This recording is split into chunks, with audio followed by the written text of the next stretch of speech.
સુરેશ ગોપીના નેતૃત્વમાં તિરંગા યાત્રા ઓપરેશન સિંધુની સફળતા ઉજવાઈ। કેરળના ત્રિશુર જિલ્લામાં કેન્દ્રીય રાજ્યમંત્રી સુરેશ ગોપી તિરંગા યાત્રાને લીલી ઝંડી આપી, જે ભારતીય સશસ્ત્ર દળોની બહાદુરીને સન્માન આપવા માટે આયોજિત કરવામાં આવી હતી। આ યાત્રા ઓપરેશન સિંધુની સફળતા ઉજવવા માટે યોજાઈ, જેમાં દેશભરમાં આતંકવાદ અને ધાર્મિક ઉગ્રવાદ સામે ભારતની મજબૂત પ્રતિબદ્ધતાને દર્શાવવામાં આવી। યાત્રામાં વિવિધ ઉંમરના લોકો, ભાજપના નેતાઓ અને સ્થાનિક નાગરિકોએ ભાગ લીધો।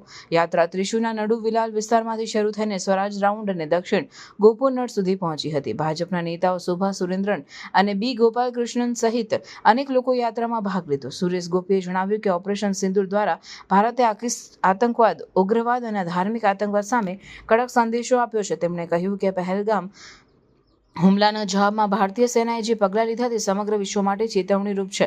ભાજપ દ્વારા સમગ્ર દેશમાં તિરંગા યાત્રાનું આયોજન કરવામાં આવી રહ્યું છે, જેનો ઉદ્દેશ્ય સશસ્ત્ર દળોની બહાદુરીને સન્માન આપવાનો અને રાષ્ટ્રીય એકતાને પ્રોત્સાહિત કરવાનો છે। ત્રિશુળની યાત્રા પણ આ અભિયાનનો એક ભાગ છે, જે દેશભક્તિ અને રાષ્ટ્રીય ગૌરવને ઉજાગર કરે છે।